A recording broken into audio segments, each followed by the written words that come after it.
should be going.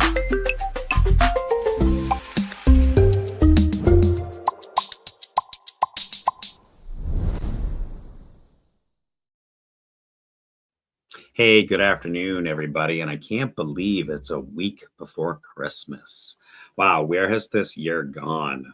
It's been a wild ride for sure here at Compliance Scorecard, and we're really excited to have our good friend Richard on today as we talk about something that comes up in almost daily conversations, and that's about GRC automation. And so, before we dive into that, hey, Richard, how are you?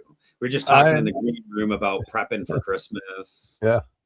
Hey, Tim, I'm great. Yeah, it's in a sense it's a relaxed, holiday season. In the other sense, I assigned myself the job of writing a book on AI security. So I have to get that to the designer by Christmas. So I got a lot ahead of me. So you have a lot. So AI security, like I shouldn't copy and paste my Excel spreadsheets into the free version of ChatGPT kind of stuff. Right. So that's the governance governance and guardrails. I kind of separate those two things because governance is all about discovering where you have AI, because people will have a policy, no AI, right? And then, of course, all of your employees are using AI all the time. So you want to discover what they're doing. And of course you can't on their phones, whatever. It's just, you're not going to be able to. But there are many, many startups who are addressing that. And then the guardrails to prevent the cutting and pasting of spreadsheets.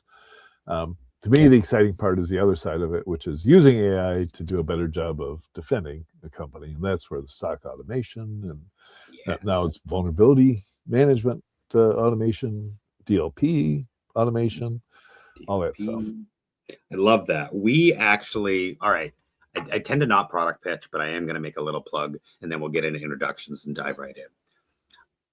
A lot of the challenges with AI that I have seen is, especially if you're using large language models to help you with stuff, is context, right? Understanding context, right? I can just go over there and be like, tell me to do a thing. Well, it has no context, right? Build me a policy. It has no context. Score a writ. It has no context.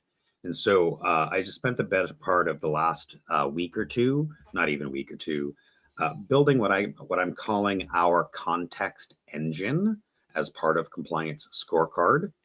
So I did last 6 months or so, a lot of time, like you said, understanding the governance, understanding the security, understanding the components. How does this all work? How can we do it safely, securely, and appropriately, not as a buzzword? And what I came to the realization is that most of these tools that exist, you can't really control the context. You get whatever the developer gives you. And so I built a context engine that tell me, as an MSP, tell me your tools, tell me your stack, tell me your culture, tell me your people, tell me your stuff, all private, safe, secure. Tell us about you, Mr. MSP. But then the next step, tell us about your customer. What are their verticals? What's their culture? How many staff? Where are they? So building context about the MSP, building context about the customer, bringing those two pieces together, building out a prompts library off that baseline, and then allowing the MSP or the customer to tweak those prompts before they actually use them. So the use case would be, hey, build me a policy. All right, well, now we know the context of everything about the MSP and their tools. We know the context about the customer, and we can appropriately build an AI-generated policy because we have context now. So, and don't forget, context translates into tokens, which translates into cost. Yes, so the more context you have, the more cost. Of course. And we also built in temperature gauge, so you can change temperature. So, in LLMs, you can tweak pieces. We built in modeling for token cost, all that stuff, monitoring to make sure. Bring your own keys. If you don't want to use my models, fine. Don't use our internal model. Use your own. There you go. But if you haven't played with Azure Foundry yet, don't. But don't. It is super expensive. I just did some cost analysis on OpenAI 4. It's $2,500 a day. Yikes. Anyways, so let's dive in. I want you to take a second here, introduce yourself. We've bantered enough. Say hello and tell us a little bit about IT Harvest. Sure. IT Harvest is a industry analyst firm I founded when I left Gartner 20 years ago. And then over the years, I've attempted to track the entire cybersecurity industry. So we're up to 4,000 vendors we track and 11,340 products of those vendors. And we go to market selling access to all that data. So people buy subscriptions to our data, and my team of 6 is constantly curating and updating that data. And of course, there's a lot of AI on the back end. We're not AI forward. In other words, it's not, we invented a chatbot that's going to replace Gartner. We use AI to curate all this data and capture all this data and put it in one place where then we can use it with traditional tools. Love that. And that's a great part about AI is it's really good at analyzing stuff. Oh my gosh. Compare this to that, right? Comparing things. It's so good. It's like, I was thinking, hey, this is going to help me write, the Perl script or whatever I need, or Python to ingest 2 files and tell me the diff and the overlap. And last time I was using ChatGPT to do that, it said, would you like me to produce, a diff for you? And I said, yeah, go for it. No more, nice. Let it do it. Yeah. And a lot of people get worried about like taking jobs. I actually think it'll free up some of that, but we can never, in my opinion, reduce the humans in the loop. Right. I think that it can really help in some components, but I think humans need to be in the loop. Yeah, you look at, so Gary Kasparov was the first person to lose their job due to AI, right? And when Big Blue beat him. And he quickly got used to the idea that chess was dead. Nobody would ever play a game again. But look at what actually happened. Right? There's at chess.com, I think they have 19 million users. There's more people playing chess today, right now. There's, 6 million people online playing chess instead of working. And we've got AI, but it's, and people are fine with not using AI or any sort of assistance when they're playing those games. So it's fine. And when the .com boom and the internet was introduced to the world, there was a lot of belly aching about how people would lose jobs, but I don't think we actually predicted who would lose their jobs. Like all journalists and newspapers would go out of business, right? Until we're left with this husk of what we used to have. I remember back in the day, we were building pre-flight for advertising, blah, blah, blah, for traditional paper-based newspapers. Oh, yeah. We're talking early 90s. And a lot of them were like, we're not doing the internet. The internet's going to kill the newspaper business. And I'm like, no, it's not. Yep. So same thing. I had started an ISP, and I had the Detroit News come in and talk to the whole team. And I asked them a question: will you let they all wanted to build a website. That was the cool thing to do. So I said, will you scoop the print edition on your website? And they all said, no way, never. Right? It's all about till they did. Yeah, of course they had to after that. But the funny thing was, so I'm the local ISP, and so I'm storing their website on our Social Graphics web server. And then all the workers went on strike at the Free Press and the News. They came to us and wanted us to help them with their website. So we hosted the strikers and the newspaper's website at the exact same server.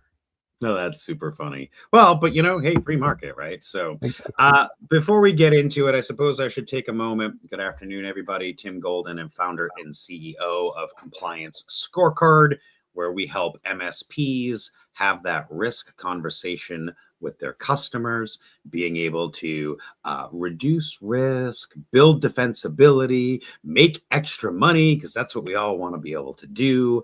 And hopefully we're going to dive into today's topic here about some uncomfortable truths around GRC automation. So, Richard, I'm going to just start right off here in the beginning with, I get this every day. Well, you have access to the tool. Can't you just automate all of that? Like, you are in my Microsoft. Can't you just automate that? Right? Can't you just like check the box for me? Right. You know, I'm sure you hear this as well, right? All the time. And the reason is it's so attractive, right? Because nobody who doesn't do GRC today wants to do it tomorrow, right? But they need to, because their customers are telling them you've got to be compliant with ISO or whatever. And therefore they're looking at loss of potential revenue or future revenue because of a lack of compliance. And they want to get as fast as possible to be compliant. And therefore, they want to push a button. And the first marketing team that comes to them and says, we automate it for you, they take my money, right? I'll be able to pay for it because I'll have all these new customers. And I think that here's my credit card. That's right. And FedRAMP compliance is the most direct, right? You will, and the way that getting a in the United States, the way you become a vendor to the federal government is to get your FedRAMP compliance. But the steps up to that, like you do all the sales beforehand, you get the award contingent upon you being FedRAMP compliant, which if you go to consultants takes 2 years. And the consultants come in and they like look at what you have and they document everything, and then they tell you what you have to do next. A lot of which is create more documentation, but put in place controls, and then put in place a way to report that the controls are there and that they are working, or you're attempting to work them, or every time they don't work, you've got a exception and you document that as well. Everybody wants the automation part of it. And of course, with AI, we're hearing more and more messaging around that automation. And I think the one area that it is sure helping is answering questionnaires. So everybody has to answer security questionnaires if they're offering a software product of any sort. I do all the time. And right now my answer is no, we don't do any of that stuff. If you need our data, sign up. You don't go through this process with Google to use Google. Right. Or any other website. That's all we are. We don't have any of your data. We've got your email address, but we already have that because we're talking to each other. So, and you're not asking me to comply to email me. But if so if you're selling to the federal government, and of course a lot of large buyers require various regimes. So they'll say you got to be NIST compliant, etc. That means hiring bunch of consultants and auditors to demonstrate that you're compliant. So please, yes, automate it for us. Make it push button. Yeah, I think a lot of what I hear when automation comes, at least in the MSPs that I talk to, so breaking that down to the kind of lower components, and as we dig, as I dig into that root cause, developer root cause analysis, when I dig into that, there's a couple of underlying messages that they're not actually saying, but is what they're, I think, meaning. And that is, number one, I don't have the time. Right. Number two, I don't have the expertise or yet the confidence in doing the work. Yep. And I just want to give my customer the thing and move on to the next thing. Right. On the client side, it's, as you said, consultants are expensive. Humans are expensive. The work is tedious and expensive. So, automation, that word gets tossed out. GRC engineering is now the new big buzzword everybody's using these days. I haven't heard that one. It's all over the place. GRC engineering is the big buzzword. And I get it. Like, I've lived this space for 20 years. Right, day in and day out, and day in and day. It can be hard and tedious and boring, right? Wait, now you're saying the quiet part out loud. Well, that's the thing, right? Yep. It's not sexy work until it is. Right. You mentioned the federal government. Like, we'll throw CMMC in the mix as well while we're there, right? Yeah. Yeah. Until it is. You meet with a small business. They've been, building lug nuts for 30 years with government contracts fully funding 100% of their business. And they're presented with some legally required compliance obligation. And if they don't do it, especially with CMMC, it's a yes, no. It's a, you don't have it, you're not staying. I hate to be that blunt. We all know that. We've been preaching about CMMC for 2017 now. And I bet you there are thousands of, business owners that have never heard of CMMC even before the letter that they probably received a month ago. Yeah. And so those requirements, federal government, totally understandable. We hear the flip side of that. I ain't required to do jack. I don't have to do SOC 2. I like Richard, you started off in the beginning. Like, we don't want, like, you want our data, sign up. You don't sign up. You don't go to Google and ask them for SOC 2, do you? Exactly. And so the paradox there is most small businesses look at compliance as like this cost center. Like, it doesn't help their bottom dollar until it does. Mm-hmm. Right. And what I mean by that is, oh, Richard, we have a contract. We're doing work together. That's awesome. But I didn't actually read it. I just kind of skimmed it over. Oh, there was some tech stuff. I'll throw that to my IT guy. Maybe he'll look at it. I'll remember to, I'll forget to send it to the IT guy. Whatever. I'm going to sign the contract because it's a $5 million contract. Yeah. And then there's hidden risk in that contracts, right? That's a different part of this conversation. But I think when you break it down to the lowest common denominator around what people want when they want automation is they want ease, they want confidence, they want less of a time or human resource source burden. And we're going to get into this in a few minutes because I've done some research and I can tell you what I've found in just one tool. Right? Because we hear that like, oh, I've got Microsoft, I've got Duo, I've got this, I've got SIM, I've got SOC, SOAR, EDR, Huntress, Sentinel-1, and the list goes on and on and on. I have the Milwaukee tool chest for everything. Right. And truth is, the tool is only as good as the person yielding it. Yep. Yeah, you were rattling off what people want. And I think another one is completeness. Right. So if you hire if you hire somebody to run your ISO 27001 program, if that person has a data background, they're going to be very cognizant and careful about making sure your data classification program's in place and data discovery, etc., data disposal. But if they might not completely look at all the network kind of requirements or endpoint security requirements, etc. Right. And the promise held out by automation is that it's uses the same focus and attention to all of the components that you need. Mm-hmm. I mean, as a data analyst, if I'm running it, like, I only care what I know about. I'm not gonna.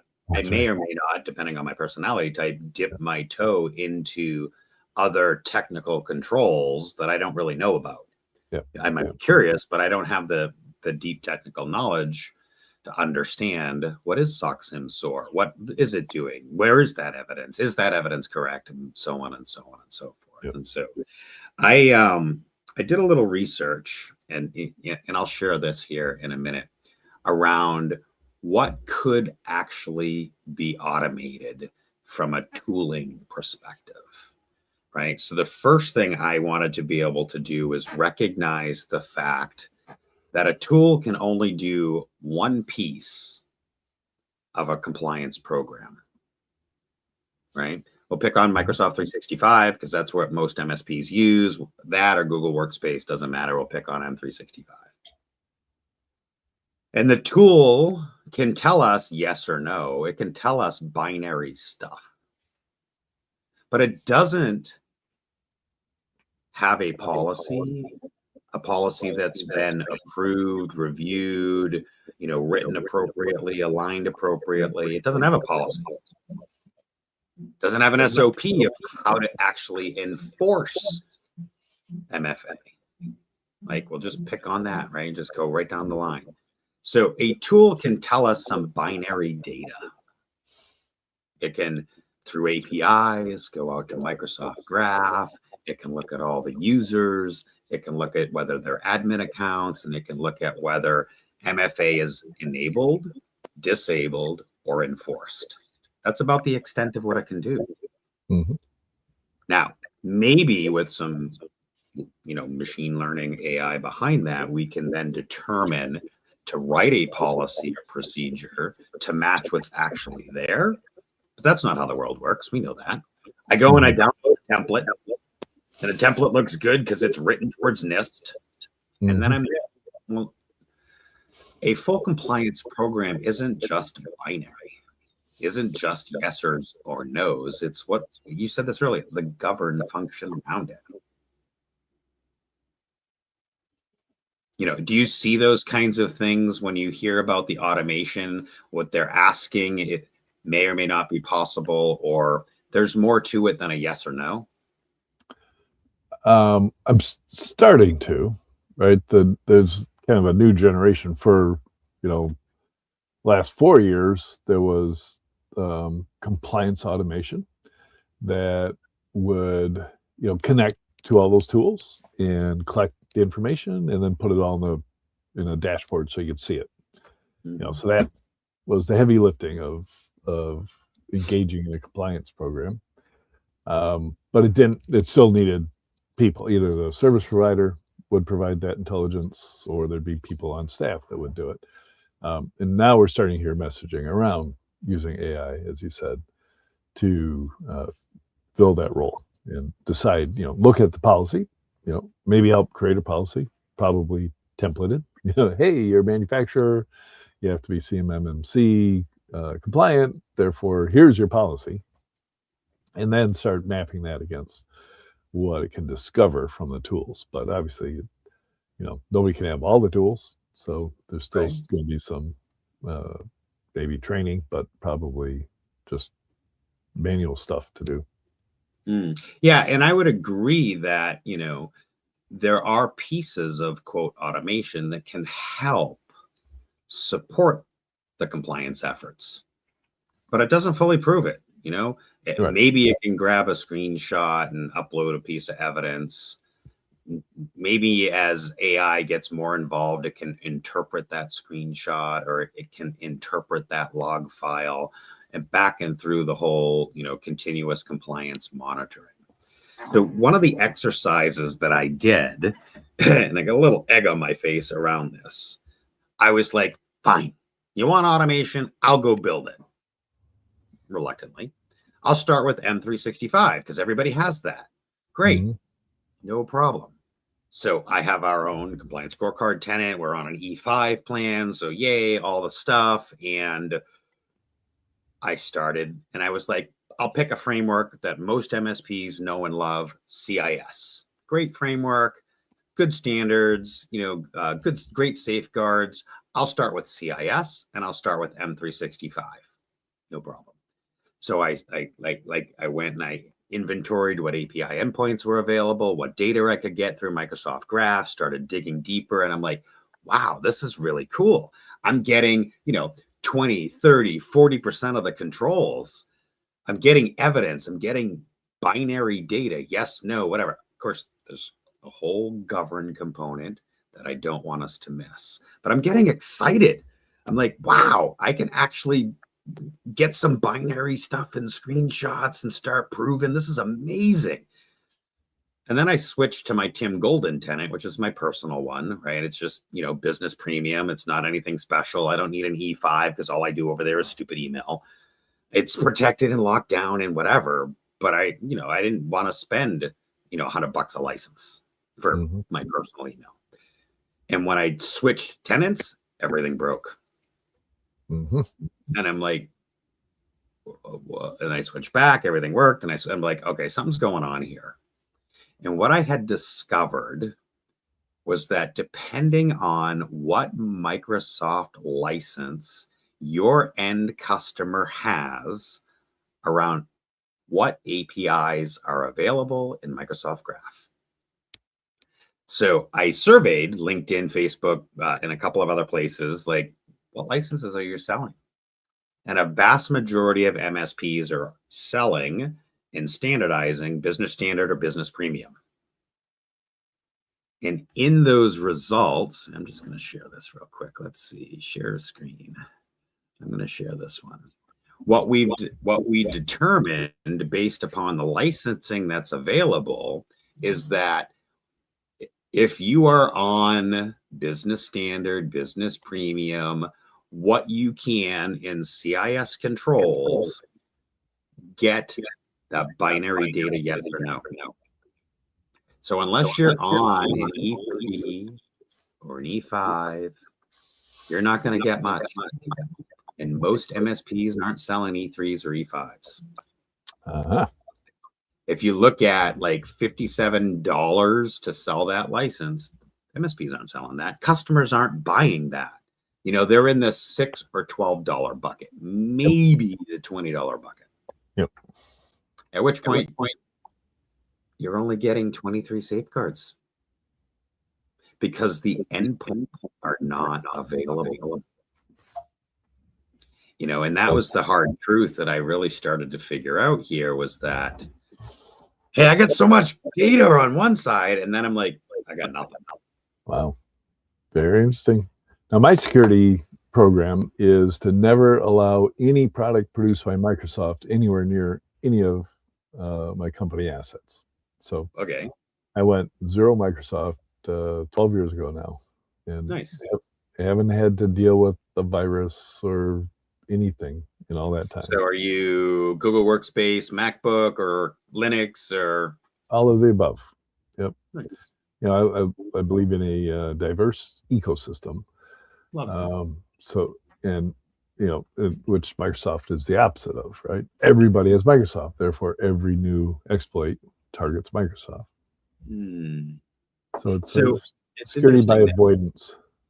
It's interesting that you say that. I was so we had we have a Seacoast Technology user group here in New Hampshire. You know, we did our member meetup last night, and I was chatting with them, and you know, I was talking to an MSP, and I said, you know, and he's like, "Oh, I'm going to go start my own," and I was like, "Great." I had been saying this for 4 or 5 years, and if I had to start all over again and become an MSP all over again, I would standardize on Google Workspace. I would standardize on Chromebooks, and I would standardize and go after biotech companies. Oh, yeah. Well, they're risk adverse. Right. They're usually very well funded. Right. So they take compliance seriously. They take risk seriously so that not having to sell all, and then they're all coming out of college using Gmail and Google Docs, using the Google ecosystem. So they're already used to using all of that ecosystem. And there are ways in Chromebooks, lock all that stuff down. You can tie Macs to it if you wanted, because they all have their MacBooks. Other than the like specialty machines that run the mass spectrometers and this, you know, like other than those, which is what, maybe a dozen or two, you know, you can really lock down the environment while still allowing them to do their job easily and efficiently. Brilliant. I love it. I love it. So, you know, back into this automation component, right? You know, the promise is always what I hear in the marketing stuff is, oh, we'll just automate that, right? And the promise of, but I don't think, you know, in the fluff that I've been seeing, especially in the GRC engineering things that people are talking about these days, like, I don't think we have enough information or experience on where and how AI can appropriately help and how those things can tie together in removing the human from the middle. You know, so what do you think, Richard, about like hey, we're just going to automate all this, we're going to do stuff, and we don't care about humans? Well, I think something has to be done. There are 606 out of the 4,000 cybersecurity vendors that there are 606 of them are in the GRC space. Yeah. So they're doing GRC things. Now, mind you, I'm one of the few analysts that will put vulnerability scanning and management into GRC. Right? Interesting. Because, when you talk to people who do that, the only reason they do it is because they're required to by various compliance regimes, right? Because it's otherwise just a complete waste of time, right? It's like so you'll bucket things like Qualys and whatnot, and those into Qualys, GRC. Qualys, Tenable, Rapid7, all in there, and Wiz, Orca, right? Because they're doing the exact same thing for cloud infrastructure. So all that goes there. It's like, stuff that actually doesn't, all it does is give you work to do, right? It's like, here's your 1.5 million configurations that are wrong. All you have to do is adjust them all. That should be automated, no question. And I'm starting to see solutions. There's one funded yesterday I forget, it was a very, very large number that's going to do that. Dux, I think it was, DUX. And there's 29 other ones that do that as well. So the components, the physical controls are being handed over to AI so that you can do the job that you always thought you were doing but wasn't doing effectively. Which is in vulnerability management, no problem. We know how to discover vulnerabilities, but the most products stop at, okay, now we create a Jira ticket. So now we send it over to people who are already way, way too busy, who are constantly fretting about the fact that they're touching production resources. And if they need to change them, they have to take them down. So they have to schedule the takedown. And, and they got to do it on a weekend because if something breaks. Right. And they're not allowed to do it between Thanksgiving and Christmas because nothing should break in that critical time frame.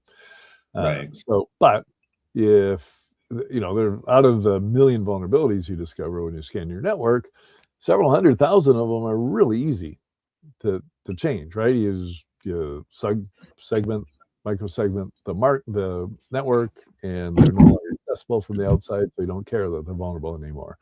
Another couple 100,000 is just a update of the OS, so get it. It's funny AI is good at that. So it's funny that you say that because I'm sitting here on my Chrome browser that I've been waiting to reboot, but I'm like, crap, I have a live, because if you look in my top corner, it says finish update. And I'm like, I know I need to do this, but I'm about to jump on a live stream. But okay. Yeah, that's right. But and I think therein lies the challenge with a lot of MSPs is they do a vulnerability scan, Qualys, whatever, Tenable, all the things. And they come back with 10 million stuff. Yeah. And they're like paralyzed. Yeah.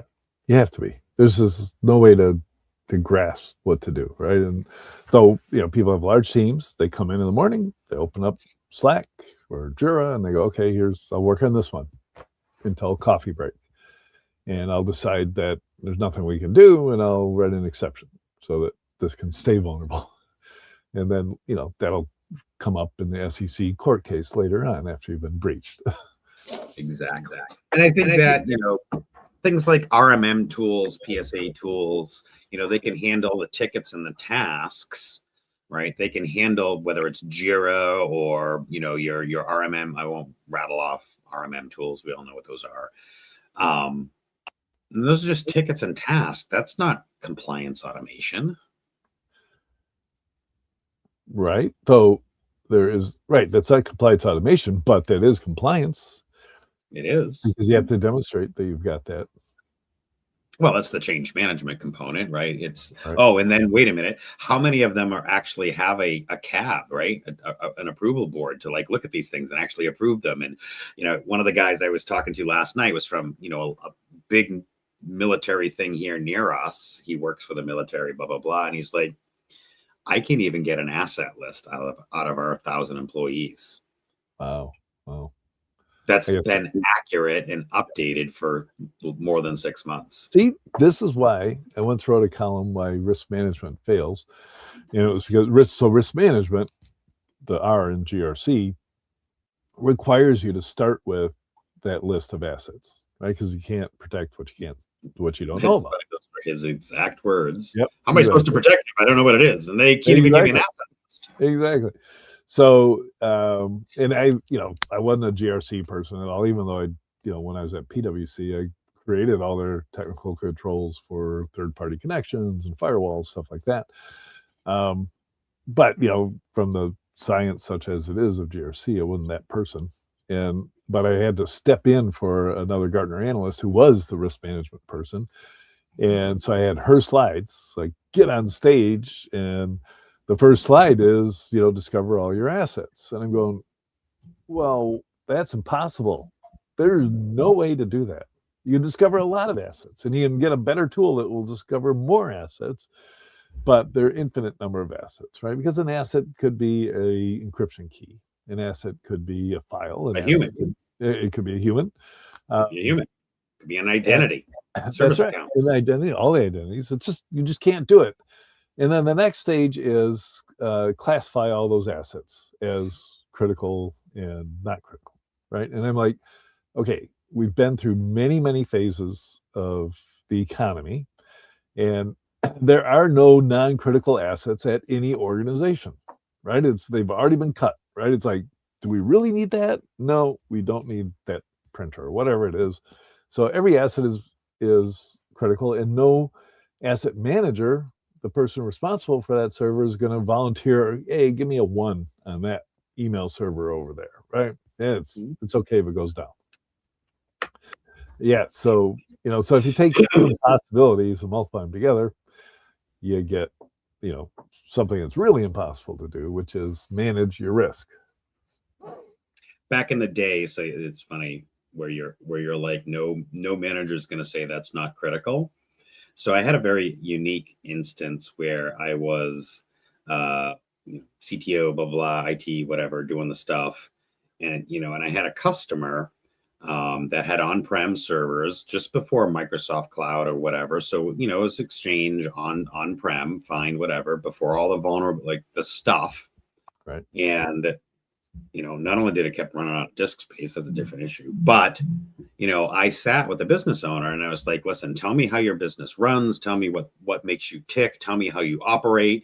And he flat out said, as long as our phone works, I don't care about anything else. I don't care if email's down, I don't care if the website's gone, I don't care if we have internet, as long as my staff can pick up the phone and make the dials, I don't care about anything else. Okay. So what that told me was, okay, copper lines everywhere, no VoIP.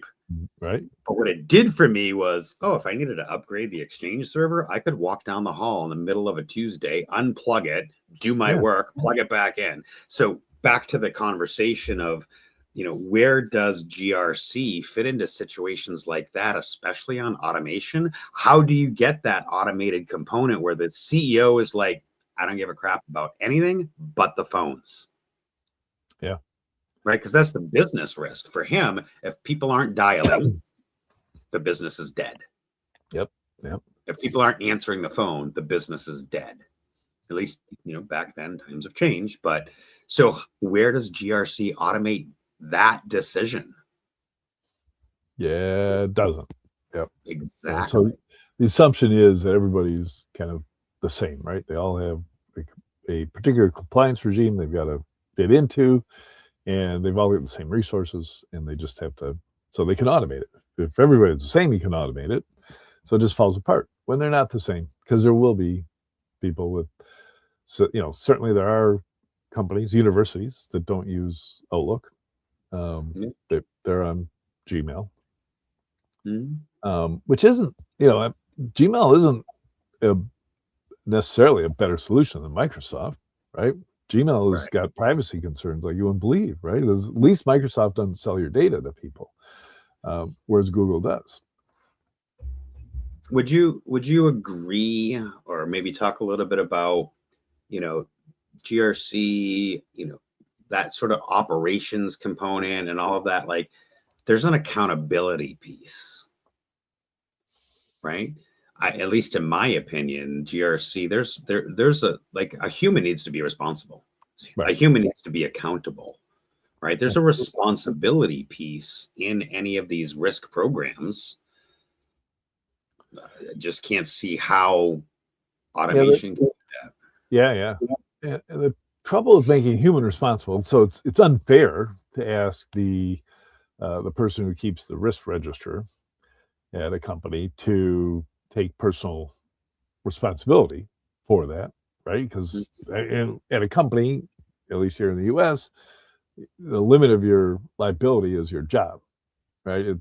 They're not going to go after you to pay back the billions you just lost because you never itemized that you're at Delta and you decided to automatically accept every update from CrowdStrike, right? That's somebody made that decision and owns that, but nobody's going after them for $5 billion like they are going after CrowdStrike for that.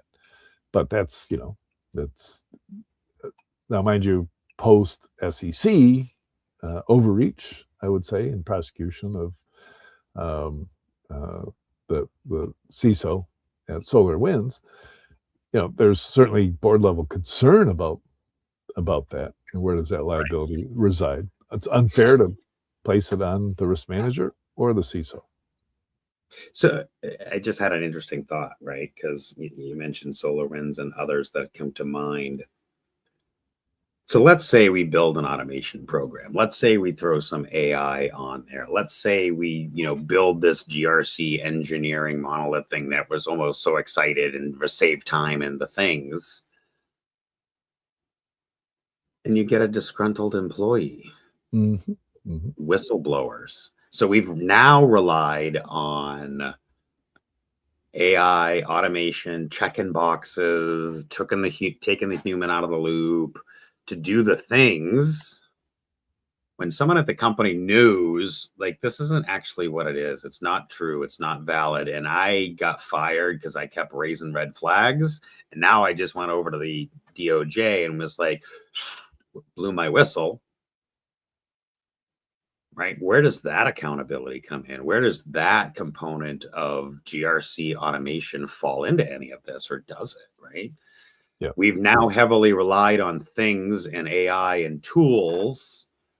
We've taken the human out, and there's concerns. Yeah. Luckily, the GRC community as a whole takes what they do seriously, and it's your livelihood, and the vendors that provide the tooling to make that job easier and maybe more, not completely automated, but at least getting there better than a spreadsheet is pretty much the low bar that they have to cross. And they will build in protections to make sure that the product really is doing what it says it's going to do, and it's not blowing smoke and fooling everybody. It's not just fooling the auditors, right? Which goes on all the time. But we're all driving towards something. We yes, we want to be compliant, and yes, we want to move beyond compliant on the day of the audit, which is the high bar that everybody shoots for, right? We want to be SOC 2 compliant, and tomorrow we'll institute that new thing that makes us non-compliant, but we'll have it fixed by the next time we go through an audit. Yeah, well, sorry, you keep striking nerves. We see these things, get SOC 2 in 24 hours for $99, fully automated with the actual audit and evidence in tow. Buy now, sham wow. Like, we keep seeing these things pop up. I'll buy that. Yeah, and it's it's a little, as you said, us GRC folks that have been in it for 20 years take our shit seriously. And I think that was the whole point of this, is like, automation's bullshit because you can't take the humans out of it. Somebody needs to make decisions, and AI can't make it can help. It can look at binary data. It can get data, right? Well, depending on the right licensing, it can get and find and organize and help. But somebody needs to make a decision, or at least be presented with the opportunity of a decision, yes or no, maybe so. Right. And I think that is the crux of where I've been getting at is they can get stuff, but somebody needs to make a decision, and you can't solely rely on AI to do that decision for you, because then we just become mindless monsters, and this isn't Sure. governance. To bring it home to people, if you're using ChatGPT, like I'm sure many people are, similar to the way I do, for making decisions all day, every day, but I never let ChatGPT make the decision, right? It's like, hey, I'm having this health issue. Tell me about what it could be, and what do you think I should do? And I had an issue with, an infected toenail. So I took a picture, ChatGPT interpreted the picture and said, yep, that's a infected toenail. And it said, put some Neosporin in it and call me in the morning. And I did, and it was fine. But and I think that's the world that we live in. I could spot off very similar examples. I actually, I beat up, whether it's ChatGPT, Claude, and whatever, the different ones that I play with. I beat them up all the time, and I'm like, stop placating me. Stop giving me I don't need a cheerleader. I don't do that. I know it's being a sycophant, but I don't know. I'm probably a narcissist. I love it. Yeah. So anecdotally, I built this completely AI forward TIM operating system, TIM OS, to help structure my day, help me with ADHD, help me to keep on time, on task, my 5 pillars of family life, blah, blah, blah, blah. Yep. And I explicitly built a guardrail into it that I call the bullshit meter. And it's got 5 levels, from level 0, which is praise me no matter what I say, to drill sergeant on the other end. And however I adjust the meter on how I'm feeling or whatever, it'll respond and be like, oh my gosh, you're amazing, versus, hey, get off your ass and pick up the phone. So I wouldn't say drill sergeant, that would be spouse at that end. Yeah, whatever. But you get it conceptually. So. You also need a guardrail in there that prevents you from going down rabbit holes.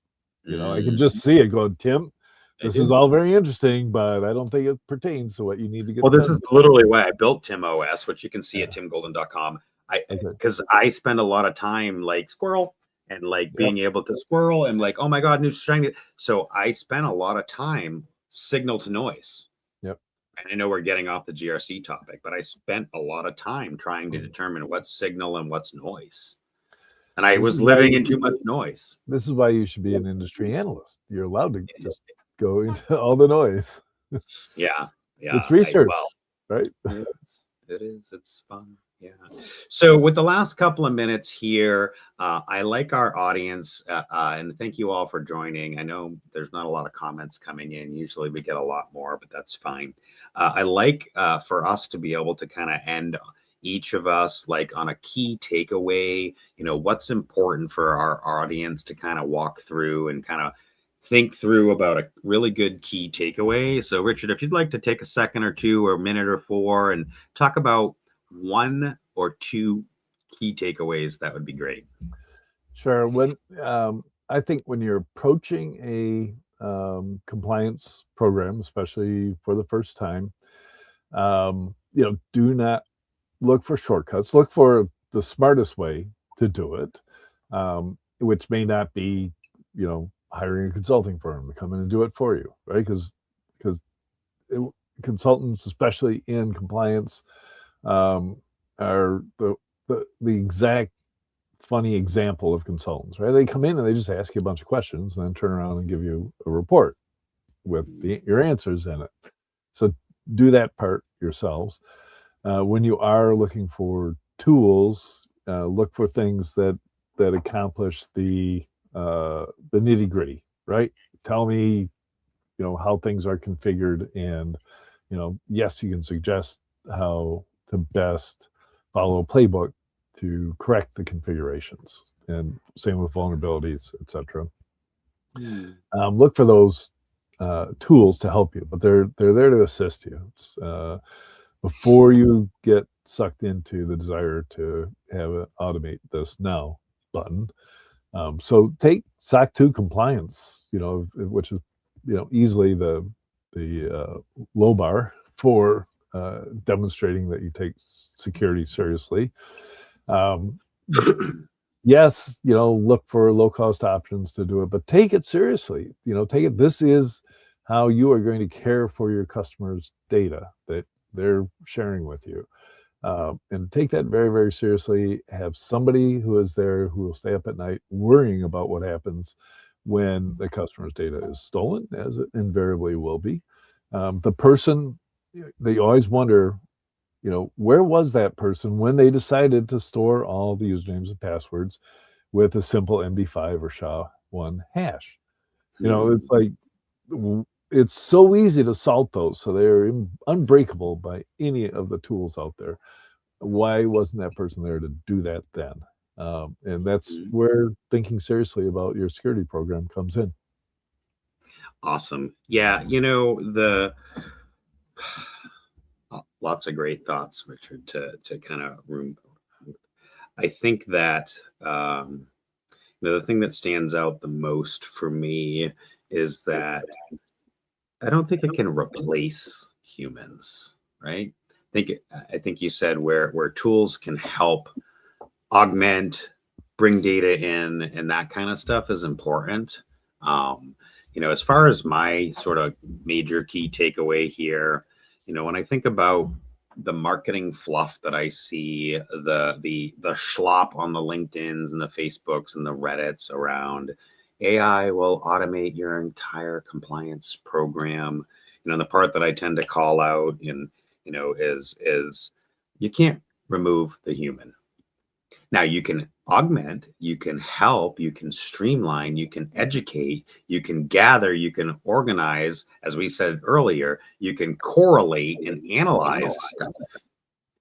But at some point, you need to have a human making decisions. You need to have a human being able to look at those things and determine, should I take the medicine or not take the medicine? Should I go to the doctor or not go to the doctor? I'm using Richard's earlier analogy of how he had used GPT and some helping. At some point, no matter what you're checking, what you're automating, and what your AI says, somebody's going to have to look at that and go and agree or not agree. And no matter the amount of things that are binary, is MFA enabled and enforced? Yes or no? That's great. Except, is that what your policy says? Is that what your procedure says? And is that for every account? Is that for every administrator on every account? Like, that's the kinds of stuff where we continue to see the fluff marketing around AI, GRC automation. It is possible. There are things that you can automate. There are things you can help analyze and understand, but never at the expense of taking the human out of the loop and out of the conversation. So that's where I come from. Make sure that no matter what you're doing, especially when you're in a sales call or you're reading some marketing bullshit, dig deeper, ask questions, be curious, right? Not that you need to prove that their automations are wrong or whatever, but be curious. Explain to me how this is automated. Show me what this means. Because if you dive a little under the surface, especially in a lot, and I'll be the first to admit, in a lot of GRC platforms, if you dig under that automation surface, what you're probably going to find is a lot of bullshit. At least that's been my experience. So anyways, that's where I'm coming from. We'll be back in actually 4 weeks because, Christmas and New Year's and all of that stuff happening. Richard, I really appreciate you taking the time to join us. I look forward to what 2026 actually has in store around GRC automation. I think there is components that can be really helpful. And I'm excited to see where this goes. Richard, any last sort of parting words? Yeah, I was thinking about your terms about there'll always be a human or should be a human in place. And you just think about some things that could be automated, but maybe you don't want them to be automated. And next time you're passing a construction site, look at that big, heavy equipment being run by humans. And then think about, what if they're just robots? Robot shovels and jackhammers on the end of those big arms, tearing things apart. Humans they screw up all the time, and that's why we have accident insurance. But quite often they're making judgments and decisions all the time, not to continue to lift the shovel after it's grabbed that pipe that's coming out of the ground, right? Right. A human will figure that out. The automated system might not. So even though there'll be tools to help them do all those things, you still need people making the decisions. So agree with you do. there. Yeah. And so everybody, thank you for the opportunity. I say Merry Christmas. So Merry Christmas, Happy Holidays. For those that don't celebrate, enjoy some time with the family. Hopefully you get some time off over the next couple of weeks. This is the festivus time of the year, and I hope that you all take some time to kick back, relax, and enjoy time with your family. We look forward to 2026, where we have an amazing lineup here for MSP Thought Leadership going forward. Maybe we'll even get Richard back down the road. We're really excited to see what comes forward in 2026. Richard, thank you so much. Enjoy your holiday season with your family. Thanks, Tim. Bye. Subscribe now.